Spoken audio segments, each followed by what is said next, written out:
Guys অনেকদিন পর OnePlus এর এমন একটা ফোন দেখলাম যেটা খুবই ভালো লাগলো। এটার নাম OnePlus Nord CE5। এই স্মার্টফোনটি যে প্রাইসে লঞ্চ হয়েছে এই প্রাইসে অন্যান্য ফোনের সাথে এটা কম্পিট করবে, মানে এটাকে আপনি টপ 3 স্মার্টফোনের মধ্যে রাখতে বাধ্য হবেন যদি পুরো ভিডিওটা দেখেন। আসলে প্রাইস, ক্যামেরা, পারফরমেন্স সবই জানতে পারবেন আজকের এই ভিডিওতে। তাই আর দেরি না করে চলুন শুরু করি আজকের ভিডিওটি। আর হ্যাঁ, চ্যানেলটিকে প্লিজ সাবস্ক্রাইব করে রাখবেন। গাইস এটা ডিজাইন, এটা লুক খুবই সিম্পল এবং মিনিমালিস্টিক।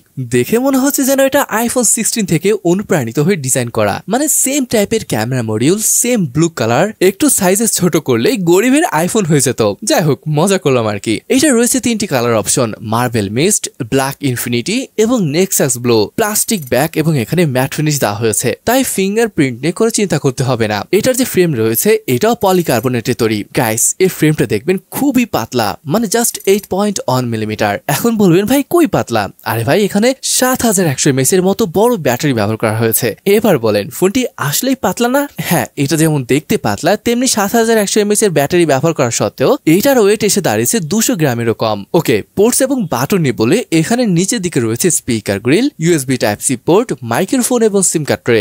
রাইট হ্যান্ড সাইডে পাওয়ার অন বাটন এবং সাথে পাচ্ছেন ভলিউম রকার। উপরের দিকে নয়েজ ক্যান্সেলিং মাইক রয়েছে।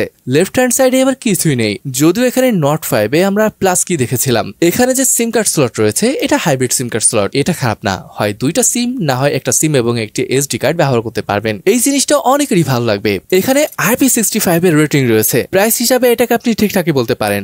এটার ডিসপ্লেটাও কিন্তু বেশ চমৎকার ছিল। এখানে পেয়ে যাচ্ছেন 6.77 ইঞ্চের FHD+ AMOLED ডিসপ্লে। 120 Hz এর রিফ্রেশ রেট রয়েছে, 1430 নিটস এর পিক ব্রাইটনেস। তবে এটার HB মোডের ব্রাইটনেস 1300 নিটস। অফকোর্স এই ব্রাইটনেস ইনডোর এবং আউটডোরের জন্য পর্যাপ্ত।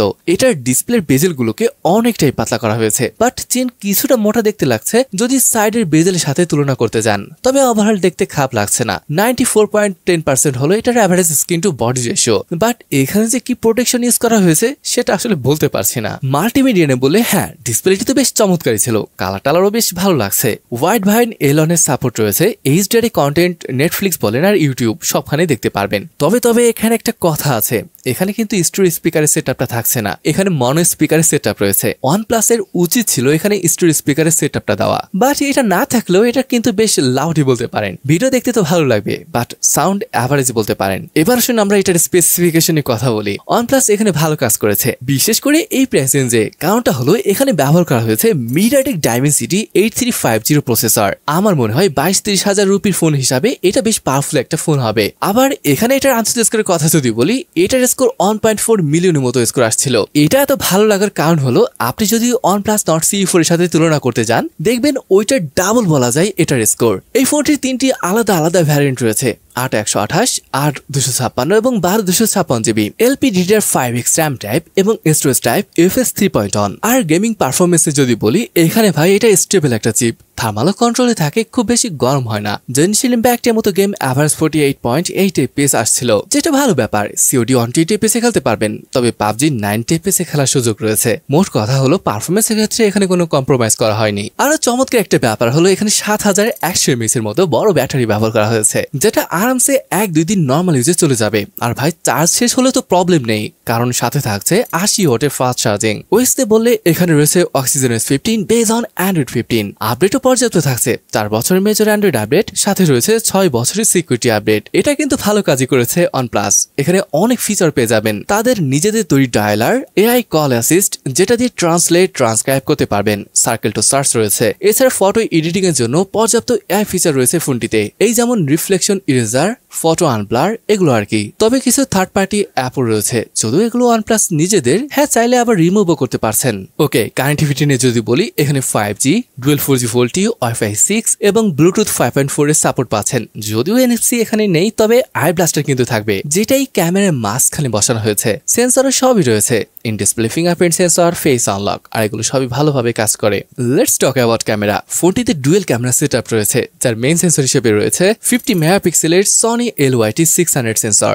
সেকেন্ড সেন্সরটি 8 মেগাপিক্সেলের আল্ট্রা ওয়াইড, আর ফ্রন্টেও একটি 16 মেগাপিক্সেলের সেন্সর পেয়ে যাবেন। অনেকেই টেলিফোটো লেন্সের কথা বলতে পারেন, বাট মনে হয় এই প্রাইস হিসাবে ঠিকঠাকই আছে। এমন অনেক কোম্পানি আছে তারা তো মেইন সেন্সর ছাড়া আর কিছুই দেয় না। ফটো কোয়ালিটি কিন্তু ঠিকঠাকই আছে বলে মনে হয়, কিন্তু কিছুটা কালার শেপ দেখতে পারেন, বাট মেইন সেন্সর দিয়ে এটা ফটো ঠিকঠাক মনে হয়েছে। এখানে কিছু পোর্ট্রেট শট দেখতে পাচ্ছেন, খারাপ লাগছে না কিন্তু। আবার যদি এটা ভিডিওগ্রাফি নিয়ে বলি, প্রাইমারি সেন্সর দিয়ে 4K 60 fps শুট করতে পারবেন, তবে এটার সেলফি সেন্সর দিয়ে 1080p তে শুট করতে পারবেন। এটা অবশ্য অনেকের কাছে ভালো লাগবে না। গাইস, এটার প্রাইস ইন্ডিয়ান রুপিতে 23,000 পড়বে, যেটা টাকায় কনভার্ট করলে দাঁড়াচ্ছে 32,000 টাকার মতো। এই ফোনটির ডিসপ্লেটি আমার কাছে খুব ভালোই লাগলো, পারফরমেন্সও ভালোই ছিল। আবার 4 বছরের আপডেট পাচ্ছেন, ক্যামেরাও ঠিকঠাকই আছে। যদি ভ্যালু ফর মানির কথা বলেন, নোট 5 থেকে এই ফোনটি অনেকটাই এগিয়ে থাকবে। তো গাইস, এই ছিল আজকের ভিডিওটি। কেমন লাগলো তা কমেন্ট করে জানাতে পারেন। ভালো লাগলে লাইক, কমেন্ট এবং শেয়ার করতে ভুলবেন না। তাহলে আজকের ভিডিওটি এখানে শেষ করছি, দেখা হবে পরের ভিডিওতে। ততক্ষণ পর্যন্ত ভালো থাকুন, সুস্থ থাকুন, আল্লাহ হাফেজ।